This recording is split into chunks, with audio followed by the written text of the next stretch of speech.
good, right?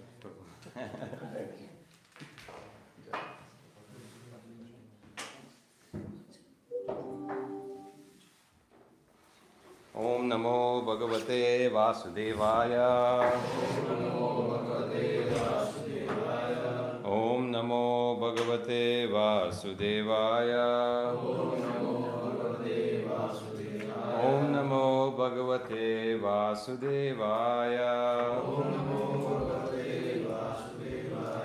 Reading from Srimad Bhagavatam, Canto 9, Chapter 4, and the verse 18 to 20. Chapters entitled Ambarish Maharaj Offended by Durvasa Muni.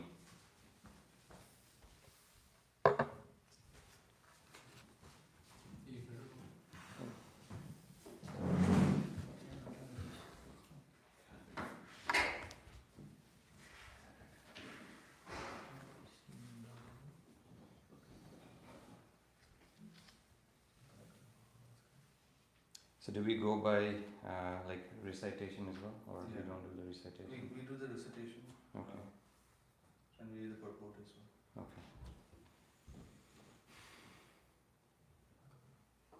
Good. Should I wait or? Yes, you can start reading to me. Okay. Savai mana Krishna padaravindayor. Savai mana Krishna padaravindayor. Vacham Sivaikuntha Gunanuvarnane. Karo Harer Mandira Marjanadiso. Shrutim Chakratyu Sat Shrutim Chak Archuta Sat Kathodaye. Savai mana Krishna padaravindayor. Vacham Sivaikuntha Gunanuvarnane. Karo Harer Mandir Marjanadiso. Shrutim Chak Achyutam Sat Kathodaye. Savai mana Krishna padaravindayor.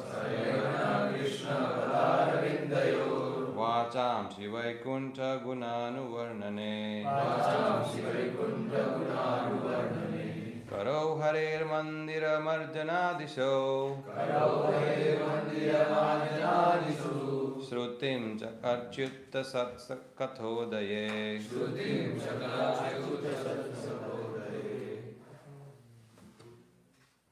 Anyone would like to repeat?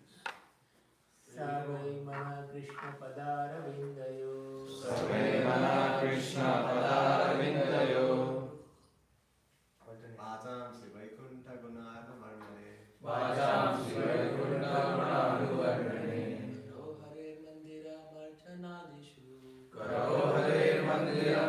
Karo Harer Mandira Marjanadishu. Karo Harer Mandira Marjanadishu. Shrutim Chakrachyuta Satkhadodaye. Shrutim Chakrachyuta Satkhadodaye.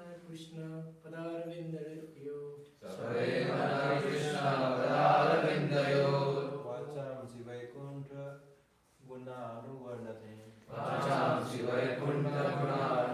Vacham Sivaikuntha Gunanuvarnane. Vacham Sivaikuntha Gunanuvarnane. Karo Harer Mandira Marjanadishu.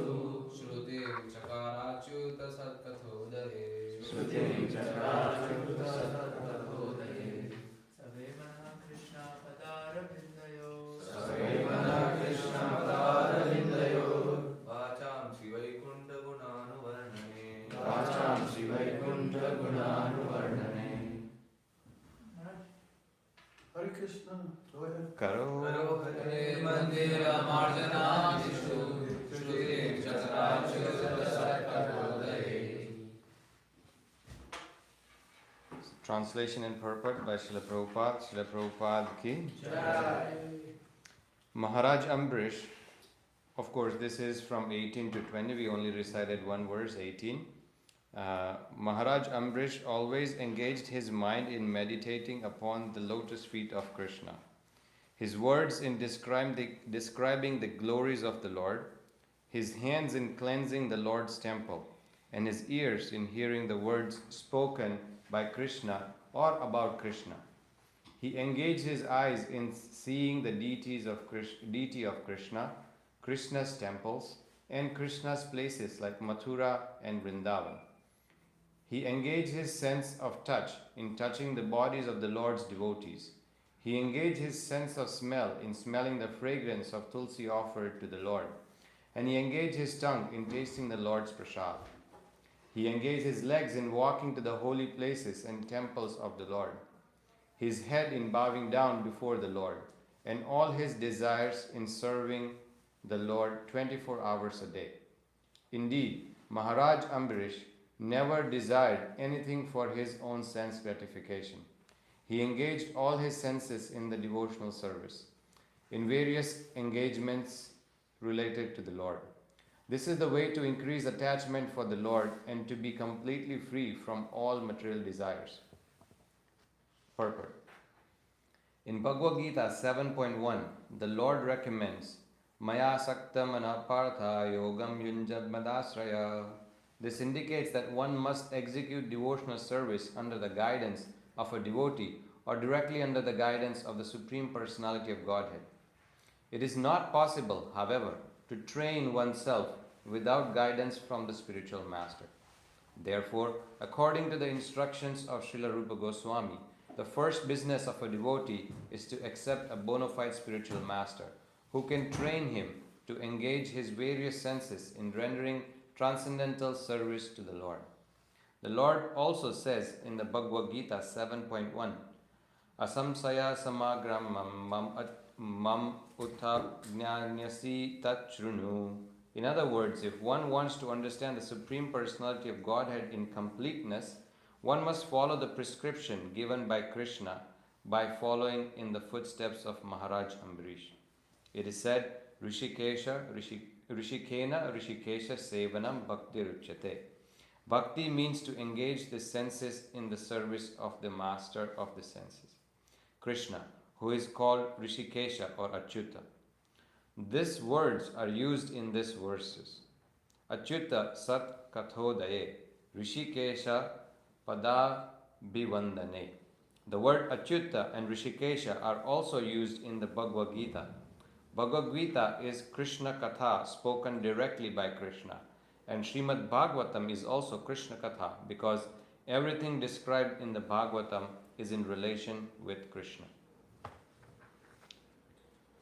Om Jnanam Timirandasya Jnananjana Shalakaya Chakshurun Unmilitam Yena Tasmai Shri Guruve Namah.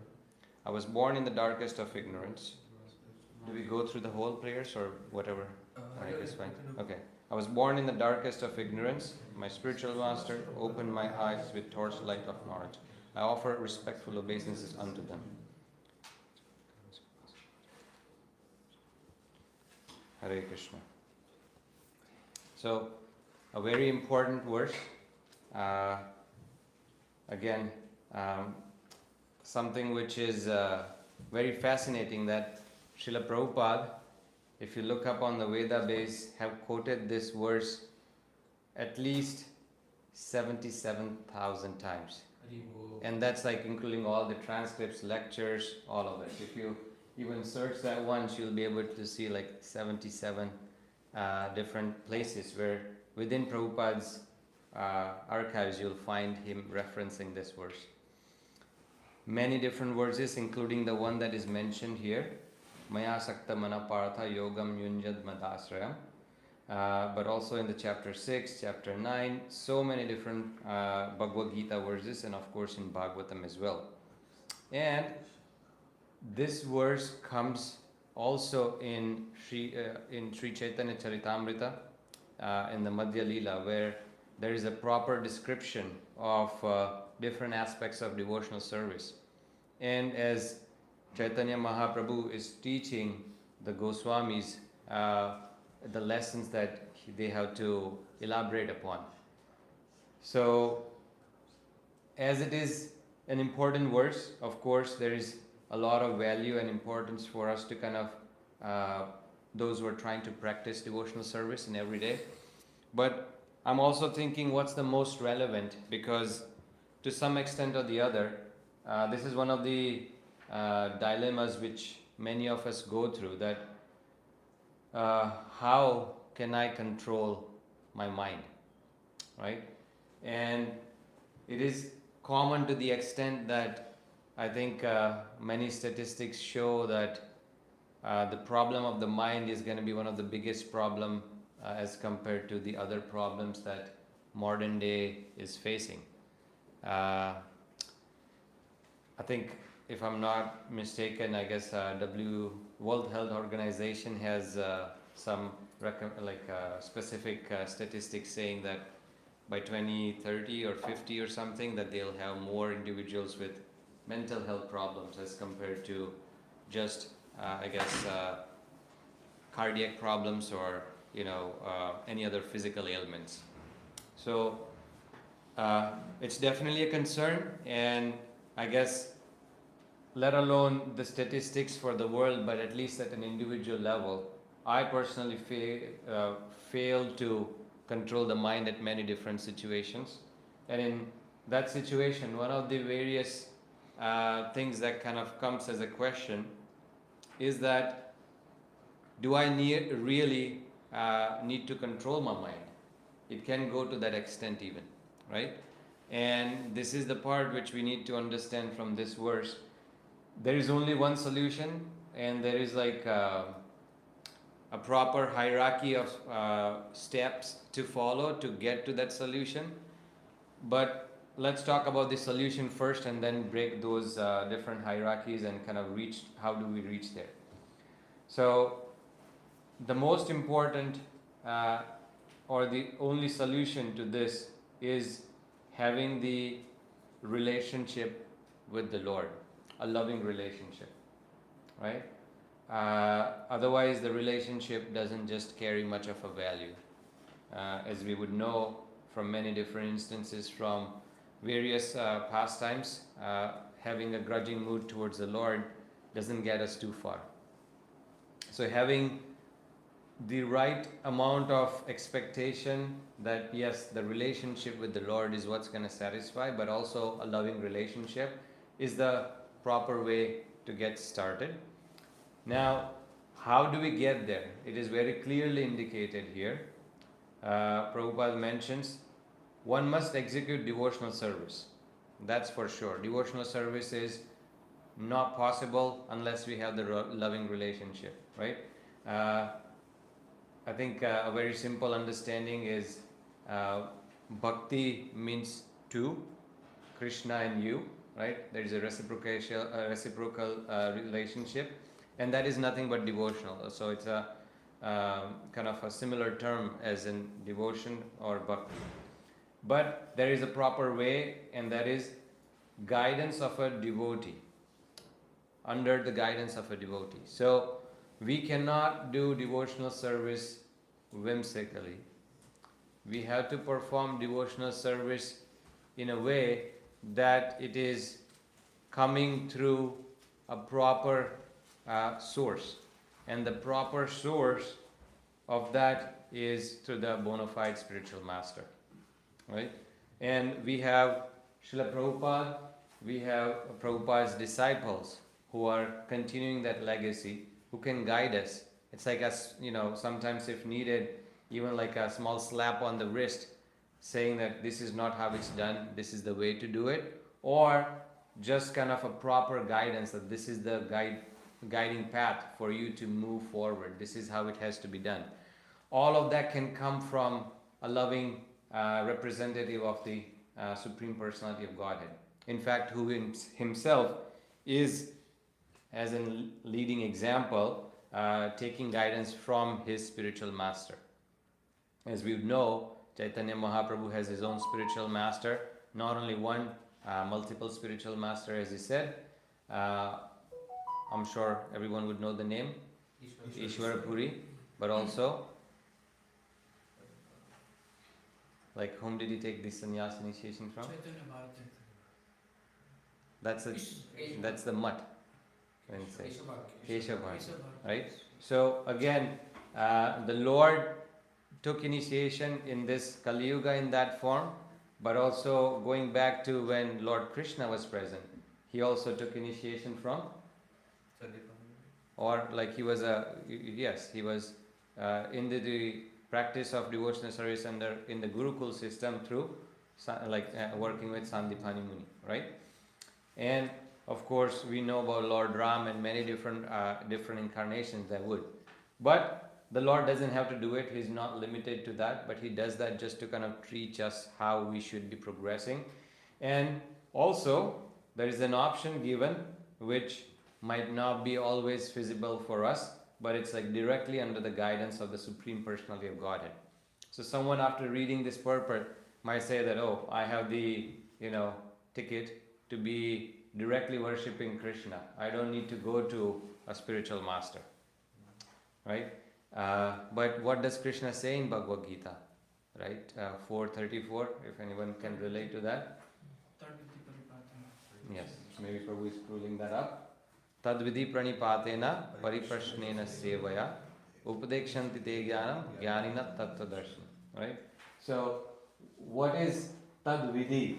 Vidhi is a word which is like, can you look the word-to-word translation?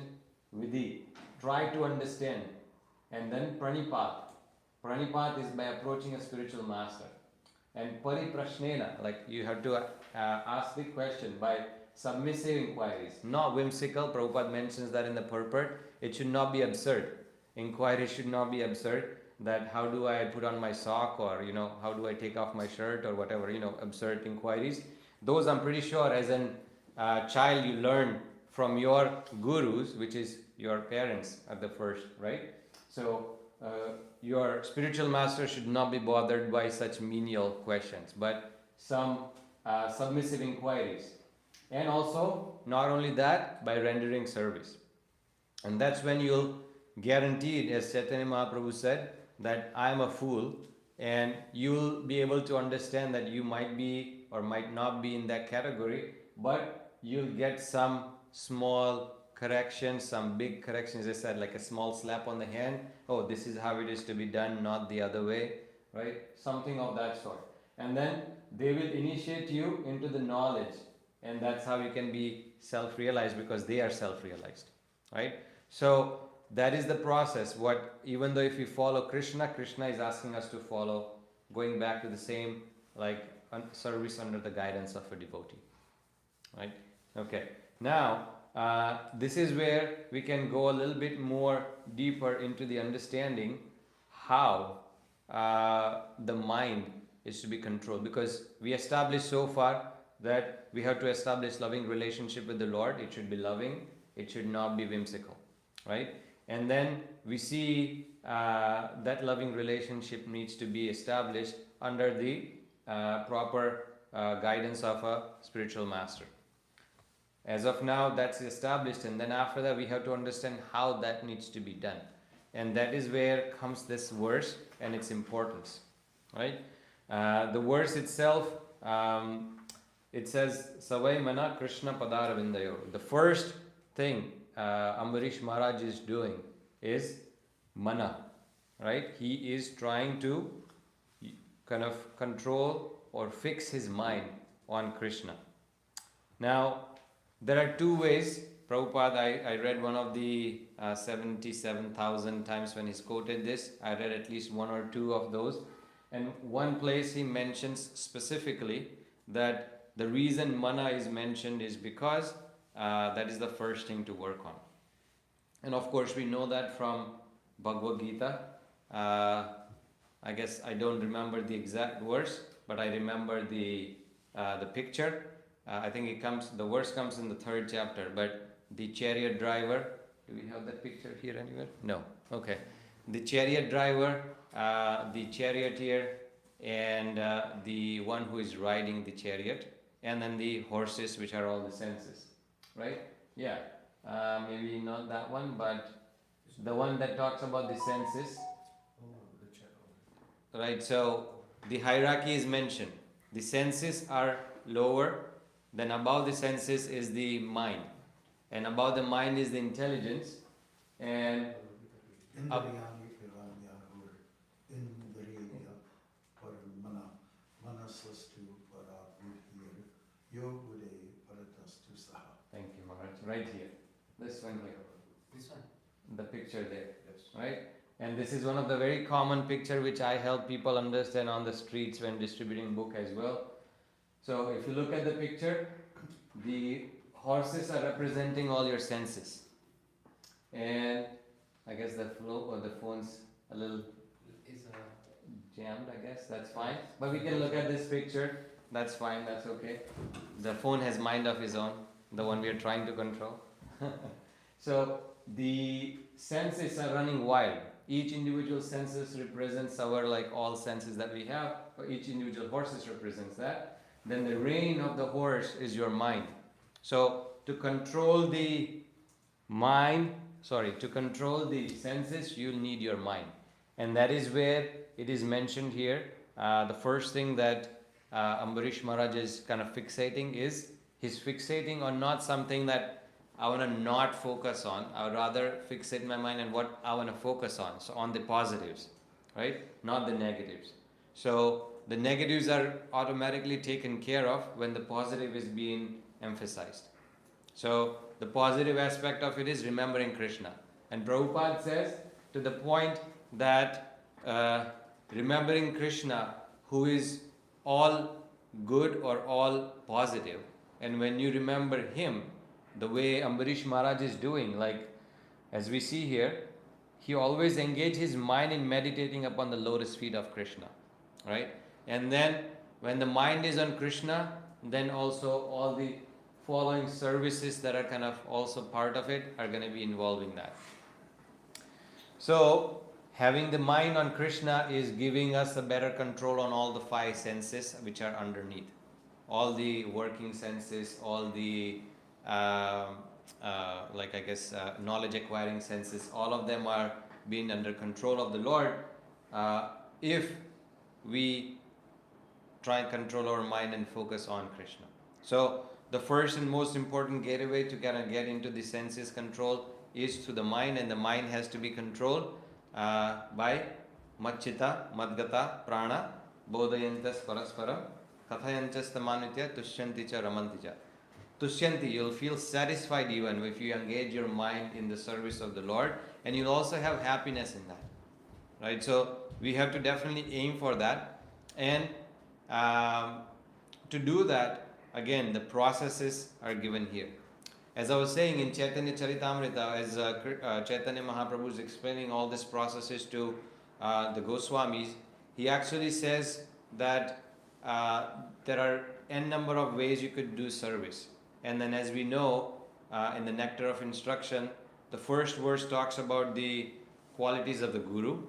And then after that, what should not be done, what should be done, that also comes into picture. The same way, there is a mention of different aspects of devotional service. And in that, it is mentioned a specific verse that Ambarish Maharaj is going out of his way and he's capable of engaging all his senses in the service of the Lord. But even if you're able to engage, thank you, Prabhu, finally we have it. Even if you're able to engage one of those senses in the service of the Lord, then we are taken care of. And this is one of the verses or the point which gives a lot of solace to me, especially because many a times, I'm sure someone can help me quote this famous saying, Jack of all trades, master of none. At least I can say that's one of the characteristics that I possess, that I could do all of little bit but not mastered in like at least one of them. In the same way, this verse is kind of quite helpful because we could use all of our senses, if not at least one senses, in the service of the Lord. Like over here we see Ambarish Maharaj is using his mind, he's using like his tongue, body, all of his like hearing, vision, all of it is going into the serving of the Lord. But even if we are able to engage one of them, like if I'm deciding today, let's just choose my legs. I'm going to put them in the service of the Lord. You could walk to the temple, which is not feasible, but you can gas pedal to the temple, right? Or ride your bike to the temple. Or Maharaj does walking, so I cannot say that you not, but walking is definitely important. Yes. But walking, that's one of the ways Maharaj is, like, as you know, he's bringing this message. I was telling in our local congregation that many devotees have recently started hearing about the monks in US. They were doing like a peace walks. I'm like, Maharaj has been doing that for years before that. It's just that it was not as known in the social media in the past. Goes back to 1996 is the first time when Maharaj started walking. I was corrected on that last time when I talked to Maharaj, so that's great. I remember the time now. Yes, but that's when Maharaj started walking, and that's so appropriate, right? In a sense that you're engaging your senses of your, like you're engaging your legs, your karmendriya, the senses that kind of helps to move the body in the service of the Lord.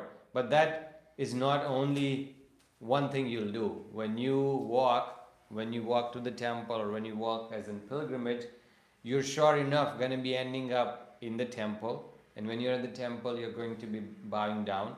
So in one way or the other, the mind is somehow or the other, like, slipped into thinking that I'm only engaging one sense, but ultimately you end up engaging all those senses.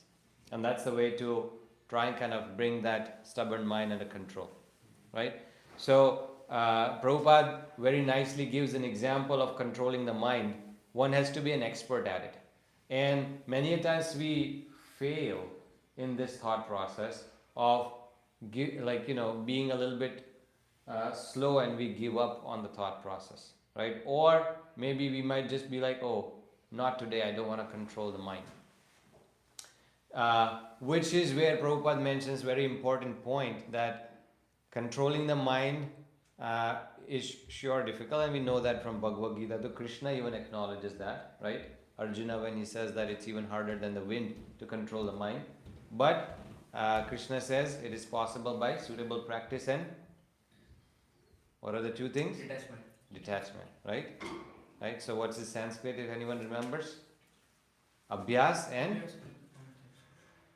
Abhyas is one, and then Vairagya, right? Those are the two. So that's the chapter 6. If you would be able to, oh, never mind. Don't want. Yeah, I'm not sure. 42, if that is what it is. Or maybe not 42, 30 something. But yeah, Vairagya and Abhyas, those are the two things that needs to be done. So the repetitive Abhyas is more of like, something that we have to do on a regular basis. And that is the only way to control the mind. Prabhupada gives a very nice example that if you have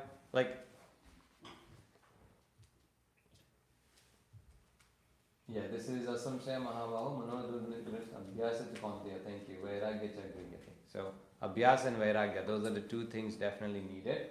So can we read the translation once? Lord Krishna said, O Maitiyam, son of Kunti, it is undoubtedly very difficult. Not difficult, but very difficult to curb the restless mind, but it is possible by suitable practice and detachment. And this suitable practice is what the spiritual master is teaching us, right? Prabhupada is teaching us, Lord Krishna is teaching us. And along with that, we have to work on detachment. And how to detach, as I said rightly here, Ambrish Maharaj is showing, he did not focus on the negative that, I need to detach on this, I need to detach on that. Rather, even though being like a king, he was able to skillfully engage all his senses in the service of the Lord, remembering his primary goal, keeping Krishna in the center. And Prabhupada said it's not an easy task to be a king.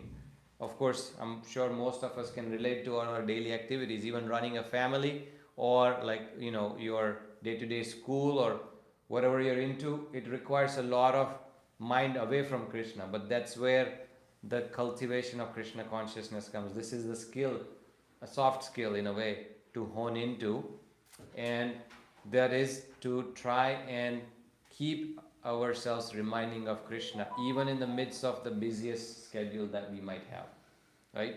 Sometimes we'll be fortunate that we'll have so many services and they'll keep us engaged, Sometimes it'll be out of our own accord that we might do those services and we'll still be engaged.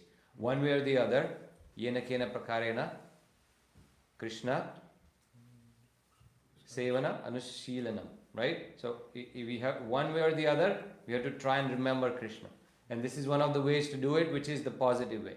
And this is where I would like to quote a very nice thing which Prabhupada mentions, that if you have your mind, which is like a chauffeur or your driver, and you are riding a car. So the mind is your chauffeur and you are driving the car, or you are in the car, and you tell the mind, take me wherever. The mind's gonna go wherever it likes.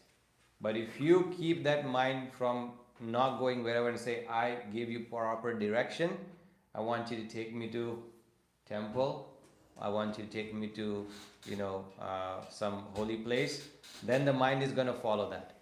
But if you leave everything on the mind, it is going to be a very dangerous ride. So we have to put that positive effort, and the positive effort is going to help us. Now the very inspirational aspect of this positive aspect is what is mentioned in this verse as well in purport 2. There are two things, Achyuta and Rishikesha, right? So Achyuta Sat Kathodaye and Rishikesha Padabi Vandane. So if we are able to engage the senses in the master of senses, Rishikesha, then for sure, I think it's mentioned in this verse, Rishikesha Bhakti Uchyate, right? Yes. Rishikesha Sevanam Bhakti Uchyate.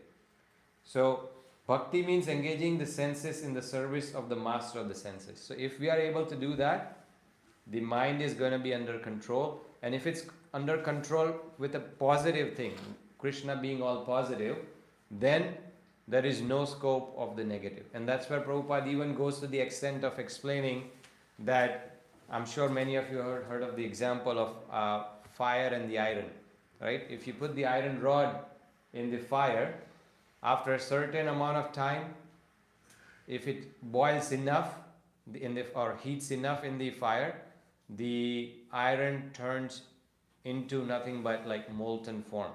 But at that point in time, that iron has all the properties of that fire, because if you touch that iron at that point in time, it's going to be as equivalent as fire.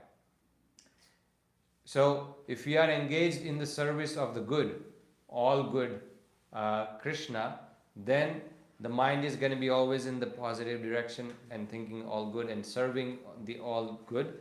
And that way, ultimately, we'll be able to only have to worry about serving him and not think about the positive or negative, because the positive is going to come, given Krishna is the one who is all powerful. So this is where I would like to take a pause, and there is one more point which I want to mention, but maybe we can take a pause and see if there is any questions. How much time do we have until? Yeah, until 8:20, 8:30. Okay, so yeah, this is a good time maybe to take a pause and see if there are any questions, any comments. Maharaj, if you'd like to add something or give some feedback, please. Let someone else Okay, Maharaj.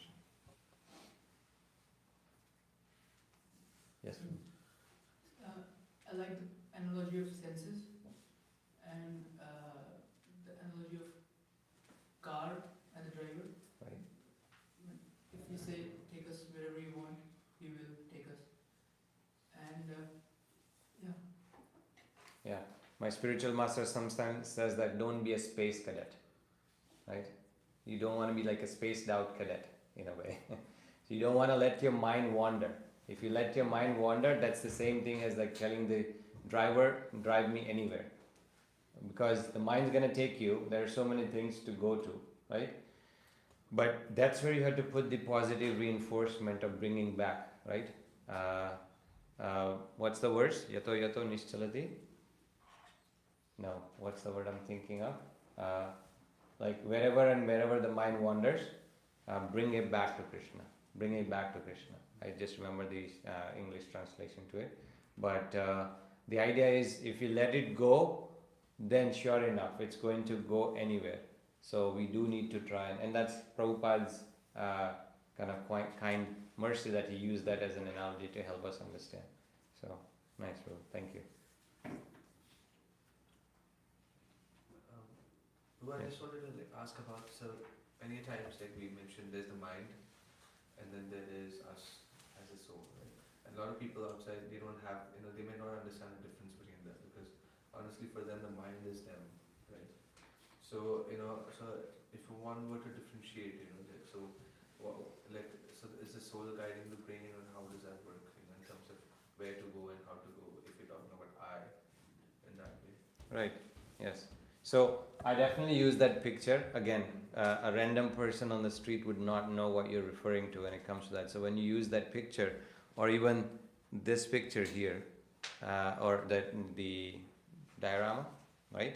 The changing body one, that helps people to understand that your mind and you are two different things.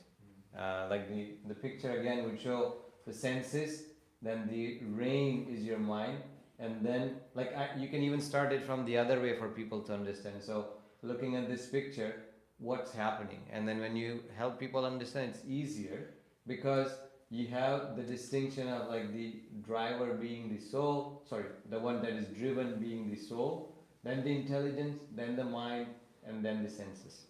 Or this diorama which talks about the body keeps changing but something constant remains, and that's where they can be relating to the consciousness, because the mind of a 2-year-old versus mind of a grown-up can also think differently, and that's where you can point out the difference, that mind is almost like an on and off switch. It kind of goes from something that you like right now, something that you don't like right now. So does that mean that you keep changing? No, you're still remaining constant. And that continuum or the constant is the soul, right? Very simple example, when kids are in school, many a times they want to be not going to school, or they would like to when I'm going to be done. When they're grown up, they'll have a different thought process about going to school, or at least things were different back then, right? And that's where people relate to the memories in the past. So that's where you can also point out that what was something that you liked in the past you don't like right now. So if that's the case, now has your identity as an individual changed? And they'll be able to relate to that that's actually not the case. I still hold some values, I still have some morals, I still have some principles, and that is not just my mind. That is somewhere further. And that's where you can describe them a little bit about the ego as well, right? Yeah. Does that help? So yes, just wanted to ask also, so the ego as well, is that part of the mind or so the soul's functioning? No, that's the subtle body, right? Subtle body. So there is gross body, and then there is mind, intelligence, false ego, right? Or ego, right? If you want to say it that way. So the mind is something which is going to be, intelligence. What are the three things? Intelligence,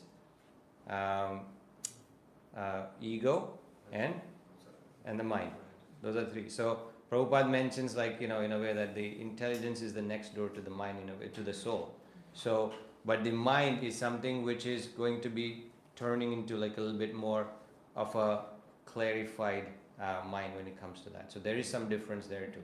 The false ego turns from false ego to true ego when we identify ourselves as the servant of the Lord, as Amrish Maharaj is saying here, right?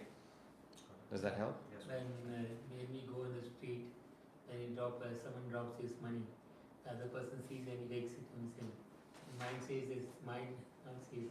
Right.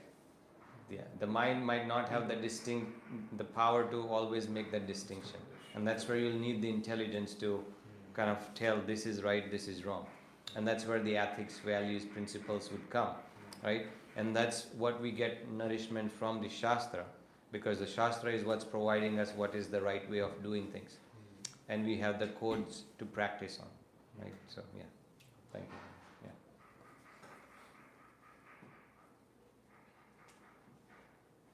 Anything else? Anyone?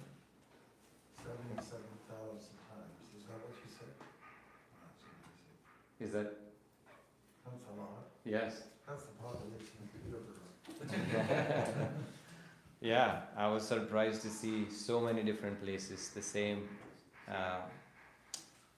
verse has been quoted by Prabhupada. Like, it could be something as simple as talking to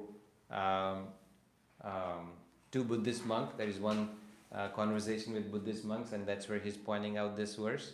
There is a conversation with some students at Cambridge University, and he's pointing out the same verse. And even in just a short morning arrival address, he's pointing out that verse.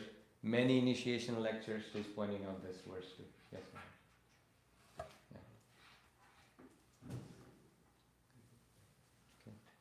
Next time you go to Peterborough, just. Yes. think about See, it. so that is how, again, we can use those numbers as Maharaj is putting them to like proper remembrance of Krishna. 77,000, when you go to Peterborough, you'll already know that many times it's been quoted. And you also know the population of Peterborough. Two things at once. Jai. Thank you very much. Grantaraj Srimad Bhagavatam ki Jai. Srila Prabhupada ki Jai. Assembled devotees ki Jai. Hare Krishna.